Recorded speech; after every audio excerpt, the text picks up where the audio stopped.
Combien de muscles la langue possède-t-elle? La langue possède exactement 17 muscles. Ces muscles servent à tirer la langue, à la baisser, à la retracter, à la relever, à sucer, à avaler et plein d'autres choses. La langue permet aussi de sentir le goût.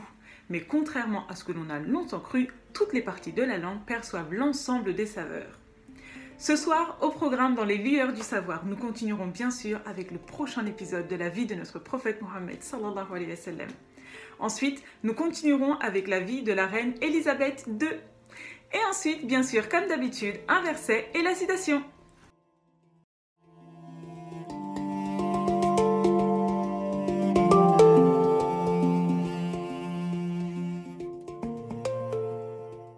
Alors c'était la fin de la bataille de Humayn et le prophète avait partagé les butins de cette bataille de façon à ce que les Quraysh en prennent plus que les Médinois.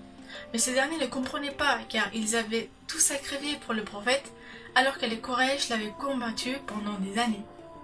Ils ont pensé que lorsque le prophète avait vu les Quraysh, il ne prenait plus en compte les Médinois. Alors l'un des Ansar, Saad ibn Ubada, arrive vers le prophète et fait part de leur ressenti. Messager, les Ansar ont été brisés du fait que tu aies favorisé les Quraysh et que tu ne leur aies pas donné ce que tu as donné à ces derniers.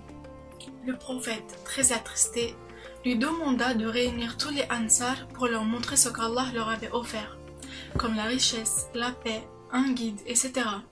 Mais le messager remarqua que cela ne fut pas effet sur leur sentiment de déception, et expliqua que leur pensée était fausse, car la raison du fait qu'il ne leur a pas donné autant de butin que les Quraysh, c'est parce que le plus important était leur foi. Et leur demande s'ils n'étaient pas contents de repartir avec leur prophète lorsque les autres partirent avec des chameaux et des moutons. Après ces paroles, les Ansar, touchés par l'amour et l'affection de la part du bien-aimé, fondent en larmes et sont rassurés que le prophète retourne avec eux malgré qu'il retrouve sa ville natale. Et donc le prophète rentra chez lui et désormais toute l'Arabie est alliée sauf quelques groupes qui décidèrent de s'enfuir ou s'affronter. L'un de ces tribus est la tribu d'Adi ibn Hatim. Ce dernier prend sa femme et ses biens et s'enfuit à Cham en laissant derrière lui sa sœur Soufana. Cette dernière, emmenée à la mosquée par les hommes du prophète, interpella le messager lorsqu'elle le vit et lui demanda d'être généreux envers elle, car elle n'avait plus de famille. Ses parents étaient morts et son frère l'avait délaissée. Lorsque le prophète lui demanda ce dernier et qu'il apprit que c'était Adi ibn Hatim, il partit en silence. Le lendemain, la même chose se reproduit. Le troisième jour, elle n'avait plus d'espoir, mais Ali, qui se trouva à côté du prophète, lui fit un signe pour qu'elle demandât à nouveau. Puis le bien-aimé accorda sa liberté à condition d'être accompagnée par des personnes de confiance qui la ramèneront jusqu'à chez elle. Grâce à ce noble comportement du prophète, Soufana se convertit à l'islam. Le lendemain, la même chose se reproduit. Le troisième jour, elle n'avait plus d'espoir, mais Ali, qui se trouva à côté du prophète, lui fit un signe pour qu'elle demandât à nouveau. Puis le bien-aimé accorda sa liberté à condition d'être accompagnée par des personnes de confiance qui la ramèneront jusqu'à chez elle. Grâce à ce noble comportement du prophète, Soufana se convertit à l'islam. Ainsi, Soufana rejoignit son frère, ce dernier profita pour lui demander la personnalité du prophète. Et Soufana conseilla: je te conseille de rejoindre le messager, car si c'est vraiment un prophète, plus tu le rejoindras plus vite, mieux ça sera pour toi. Mais si c'est qu'un roi, tu seras chef de tribu. Après les paroles de sa sœur, Adil prit le chemin direction Médine. Il trouve le prophète à la mosquée et se présenta. Le bien-aimé l'invita aussitôt chez lui. Sur le chemin, une vieille dame l'arrêta et donc le prophète consacra du temps pour cette femme. Lorsqu'Adi vit ce noble geste, pensa qu'il n'est pas un roi, car un roi ne porte pas d'importance à une vieille dame. Ensuite, arrivé à la maison, le prophète lui donna son seul cousin pour s'asseoir. Mais Adi lui dit de garder pour lui. Le messager refusa et lui donna le coussin. Adi fut convaincu qu'il n'est pas un monarque, car un roi aurait gardé la faveur et l'honneur pour lui. Le prophète lui demanda alors s'il était bien de la religion de Zacharia. Adi confirma. Puis le messager poursuivit et demanda pourquoi il gardait une partie du butin à la fin des guerres alors que cela est interdit dans cette religion. C'est à ce moment qu'Adi pensa que seul un prophète pourrait savoir cela et décide donc de devenir musulman. Un autre exemple de conversion, avant que toute la Mecque soit musulmane, un poète appelé Ka'b ibn Zuhayr en profitait de sa plume pour influencer les personnes à être contre le prophète. Mais après que ces personnes deviennent musulmanes, ils s'enfuient car en majorité, c'était à cause de ses poésies que les gens détestaient le prophète. Ensuite, il envoie une lettre à son frère Buhayr, qui lui aussi était poète mais musulman, pour lui demander conseil sur ce qu'il devait faire. Ce dernier lui conseilla alors soit de se convertir, soit de se faire pardonner auprès du prophète. Et donc, il décida d'aller à la rencontre du prophète et lui demanda s'il pardonnerait Ka'b s'il devenait musulman. Et le bien-aimé répondit oui, effectivement. Et donc Ka'b dévoila son identité, mais tout à coup, un compagnon voulut le tuer. Le prophète lui demande de le laisser tranquille, car il s'était repenti, et le messager ne fait aucun de mal à une personne qui se repente. Et oui, le pardon ouvre le cœur à la fois. Si tu te montres clément envers les gens, Allah te fera miséricorde. Sur ce, chaque jour, plusieurs tribus venaient vers notre prophète pour devenir musulmans. Et ces nobles personnes les accueillit de la meilleure façon. Le bien-aimé envoyait des compagnons dans chaque coin du monde en insistant sur le fait d'être bienveillant, doux, sage, de rendre les choses faciles et agréables, de parler du pardon et non de la punition envers les nouveaux convertis. Et bien sûr de ne pas juger une personne si elle fait quelque chose de mal, car il se peut qu'elle le fasse par ignorance. Et grâce à ces belles attitudes, les compagnons apportèrent de centaines de personnes devenues musulmanes. Ce qu'on peut retenir de cet extrait est de donner toute notre attention à ceux qui viennent nous parler, car être à l'écoute est un signe de bienveillance.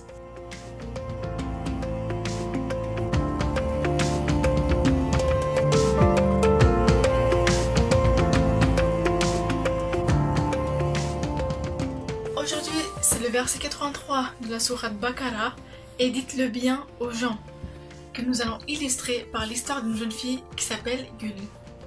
Un jour, Gul monte dans le métro 5 de Paris et s'assoit. Elle voit au loin un SDF s'approcher d'elle. Elle angoisse, a très peur de sentir sa mauvaise odeur. Plus la personne approche, plus elle ressent du dégoût envers cette dernière. Il prie Dieu pour qu'elle ne s'approche pas d'elle. De toute façon, elle n'avait pas d'argent. Et ce fut le moment où le SDF tendit sa main vers Gul. Tout à coup, elle eut pitié pour lui et dit « Je suis désolée, monsieur, j'aimerais vous aider, mais je n'ai pas d'argent sur moi. » Et le pauvre homme répond « Merci beaucoup, ma fille. Ta gentillesse et ta sincérité m'ont réchauffé le cœur. » Et Gul se sentit apaisée, ressentit un bonheur dont elle ne comprenait d'où il venait. Après avoir réfléchi un instant, elle comprit que parler agréablement aux personnes, voulant de l'aide ou non, plaît à celle d'en face et te rend heureux aussi. Et en même temps, te permet de gagner des hasanats. Quoi de mieux? Donc tentons de faire le bien à chaque personne que nous croisons sur notre chemin, même si cela est rien qu'une parole aimable.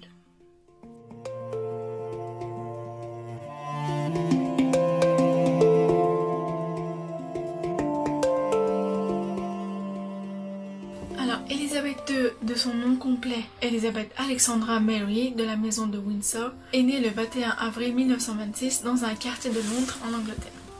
C'est la reine actuelle de l'Angleterre. Elle est la première enfant de ses parents George VI et Elizabeth. D'ailleurs, elle est nommée Elizabeth en hommage à sa mère. Son enfance fut stricte, mais heureuse au sein de la famille royale. Elizabeth II a une sœur nommée Margaret. Les deux jeunes filles ont reçu une éducation donnée par leur mère, mais aussi par leur gouvernante. Celle-ci s'occupa de leur enseigner des sujets comme l'histoire, la littérature et la musique. Leur enfance se compliqua durant la Seconde Guerre mondiale. La jeune Elisabeth était seulement âgée de 13 ans lorsque la guerre éclata. Elle et ses proches ont dû souvent déménager entre le château de Balmoral en Écosse et le Royal Lodge dans le grand parc de Windsor. C'est d'ailleurs durant cette période, à ses 17 ans, qu'elle fut sa première apparition publique en étant seule. Et c'est aussi pendant la guerre qu'elle reçut une distinction militaire. Elle était nommée colonel en chef. À 19 ans, Elisabeth et sa sœur se mêlent à la foule anonymement, voir la réalité de la guerre de leurs propres yeux. Elisabeth II n'était pas prédestinée à régner. En effet, en 1936, George V, le grand-père d'Elisabeth, décède, c'est donc Édouard VIII, son oncle, qui monte sur le trône. Malheureusement, celui-ci abdique en décembre de la même année. C'est donc son père, George VI, qui devient roi. Cela signifie qu'elle aura la place en prochaine héritière du trône, alors c'est à 10 ans que son apprentissage de reine débute. C'est très jeune qu'Elisabeth rencontre son futur mari, le prince Philippe de Grèce et de Danemark. Elle le rencontre pour la première fois à 8 ans. Lors d'une autre rencontre, Elisabeth est âgée de 13 ans lorsqu'elle déclare être amoureuse du prince Philippe.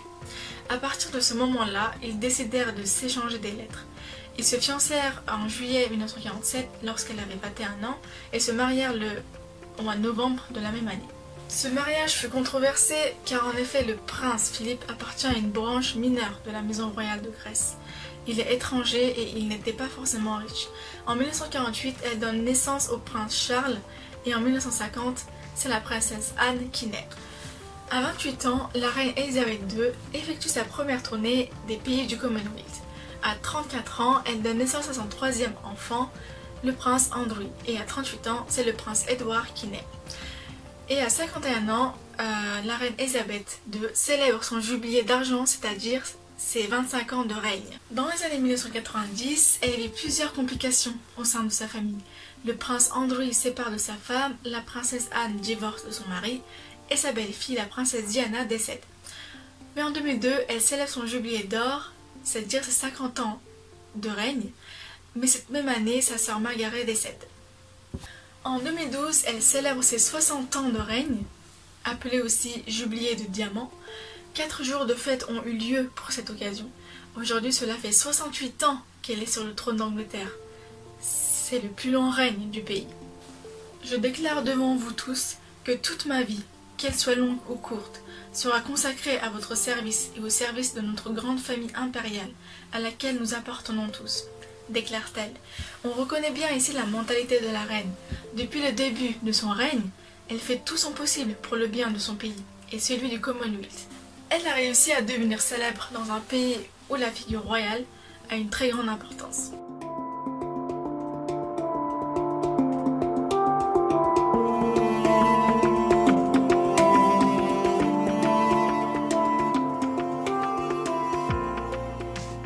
La station du jour appartient à Jules Barthélemy Saint-Hilaire.